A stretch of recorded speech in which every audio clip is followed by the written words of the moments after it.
If I were to choose to teach a course on representations of slavery, I would certainly teach it, Confessions of Nat Turner. The novel was published my senior year of high school, 1968. And I read it because I was reading everything about black people. And it never occurred to me that I would meet William Styron and become friends. Well, my parents were sharecroppers, which is sort of a more modern word for slaves. My parents also loved reading, as much as they could read. And they loved folk tales. They loved the Uncle Remus stories. Those stories, like my grandfather's story of escape, are the first instance that former slaves had to reveal themselves as other than property. So I think that's very important. That history is an essential part of American history.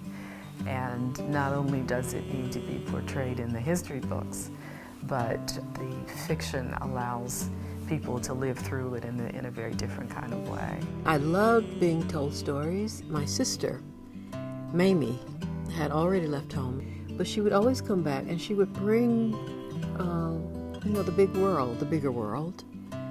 And part of what she brought back was stories and poetry. I could be taken to that world.